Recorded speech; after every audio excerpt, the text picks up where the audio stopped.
It's been 2 years and I can finally post about this. This is juicy, so get ready. Background information. We live in an old and big manor that has been split into 3 attached houses.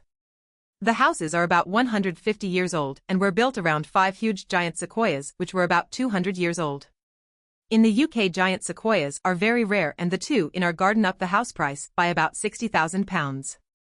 We lived next to 2 really nice neighbors, one young couple and one old couple. The story: unfortunately, our old neighbors passed away, so their child and her family moved in. Let's call her Jo. Jo was instantly a pain in the ass. We had been sharing chickens with the previous neighbors and Jo agreed to keep sharing them. However, on her nights she would constantly forget to put them away, so we would have to check them every night anyway. One night her little brats thought it would be funny to open our personal duck pen in the night, which leads to a mass slaughter. Later the chickens went the same way. About 2 years ago there was a storm and one of her sequoias somehow fell over and died. They were distraught, understandably, but from then on, the jealousy started. She would constantly complain about how lucky we were to have 2 sequoias in our garden and how our sequoia was making too much shade in their garden. It wasn't. Anyway, we just thought it was Jo being a pain. There were a few dry threats like they will chop it down or maybe the next storm will blow it down. Until we came back from a holiday to France to find a huge 6-meter stump and nothing else. I mean, how the fuck do you get rid of a 100-foot tree in like 2 weeks? 2 of our old British oak trees had been crushed as well. My mum and sisters were crying, my dad were red in the face, and we had no evidence Jo had done it. She claimed that there had been a storm and she had to get rid of it. We had a security camera at the front of the house, but you can get in the back if you go through a few fields. We then were given an £8,000 bill for damages to her property, and to have the tree chopped up and remove the wood alone would have been worth a small fortune. We had lost all hope and 2 weeks had passed when my dad came running in from the garden. We had put up a wildlife camera a few months ago and had caught everything. We got a lawyer on the phone and started our revenge. We got a tree surgeon out who said it was an original specimen brought into the UK in 1860 along with the 2 that were in Elveston Castle Country Park. There were 218 around the UK, but only 60 now. He also told us to call out an engineer because the roots might be in the foundation, so when they rot it could damage the house. Turns out we would need to redo the foundations. Then we took Jo to court and sued them for damage to property, trespassing and lots of other smaller claims. The tree would cost $250,000 to have another sequoia that was 200 years put in and looked after. It's basically impossible, plus the damage to the foundation which was $200,000 and the 2 oaks which were another $25,000. So with the smaller claims, it went to about £500,000, $700,000. They had to move out.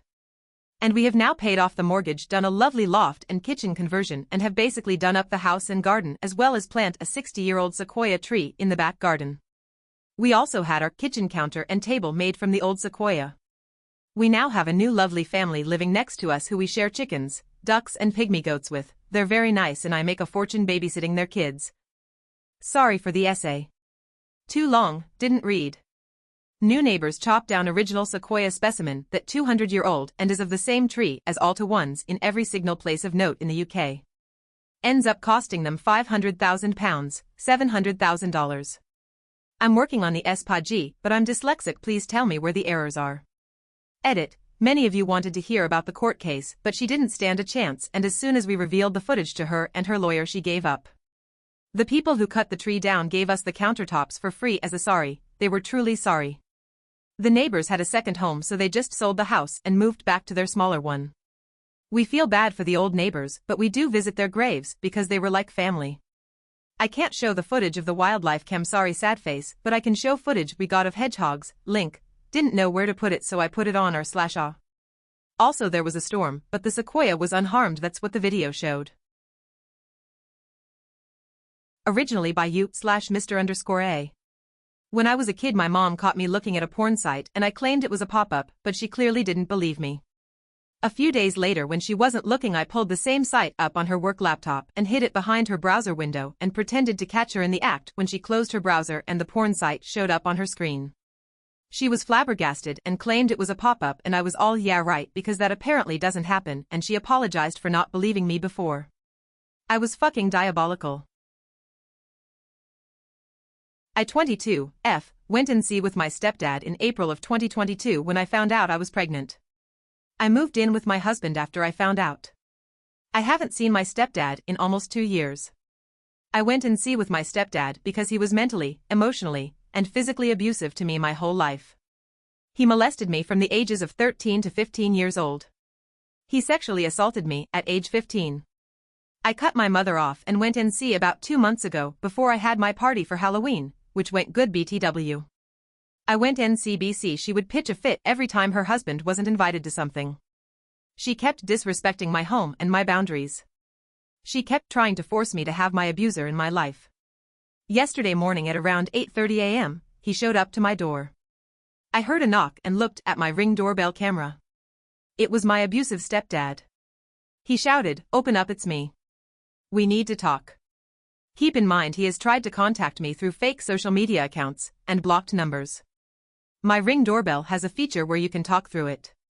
I talked through my Ring doorbell. I told him, "I don't want to talk to you. Go away or I'm calling the police." He said, "I'm not leaving until I see my granddaughter." I immediately went into the other room and called the police. He was beating on my door. He was kicking my door. He was yelling obscenities towards me. My Ring doorbell camera recorded everything. The police showed up 10 minutes later. He was still there yelling and banging on the door. One police officer came inside to speak to me. The other officer moved him into the parking lot away from my door. I told the officer what was going on and he went back outside to talk to him. He called the officer a piece of shit. I heard him yelling so loud the whole building could hear him. He threatened to beat up the officer and refused to leave. He was out in handcuffs and arrested. One officer told me how I can get a protective order.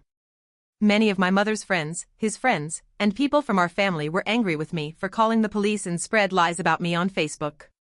I'm so glad I went and see. When I got divorced, my alcoholic wife of 18 years had started another affair, this time with her addictions counselor, my lawyer, and I laid a trap for them. Just in case you don't know, intimate relations between a counselor and patient are very frowned upon by the regulatory bodies. And I was more than pissed after putting her through rehab, $25,000 which I didn't have to do, only to have her fall back into her old behavior. Shortly before the divorce was finalized, I filed a complaint with the state body licensing health professions. Knowing they were in some peril because of their unprofessional relationship, I had already gotten him fired from a major teaching hospital. She had backed off her exorbitant demands. I paid her a very modest settlement, kept the house, got custody of the 3 teenage kids, plus got child support.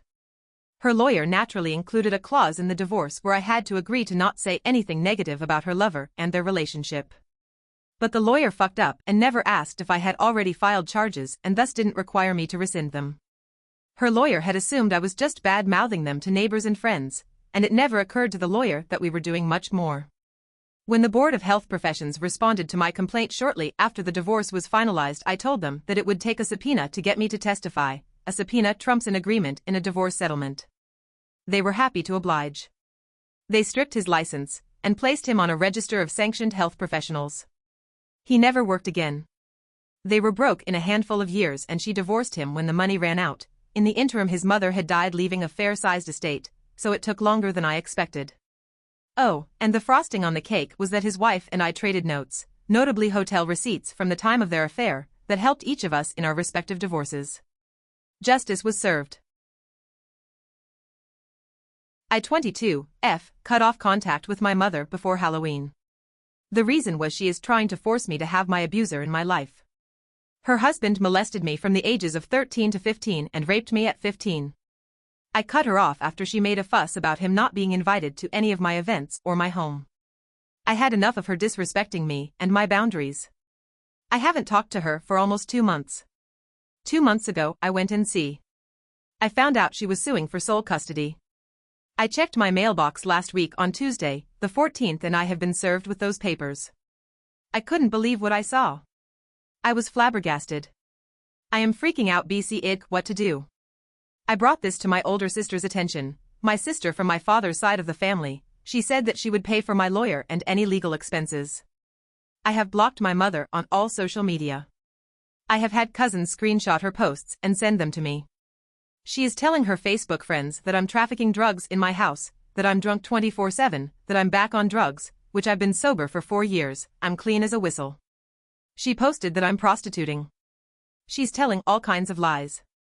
She even said on her Facebook, and I quote, It's not fair that she won't let me see my granddaughter, and it's not fair that she would let my husband see her granddaughter. I'm her mother. I should have rights to see her baby.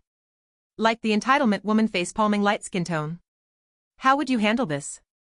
Edit. I also told my mother about the abuse and she did fuck all. She told me I was a liar, blamed me, and defended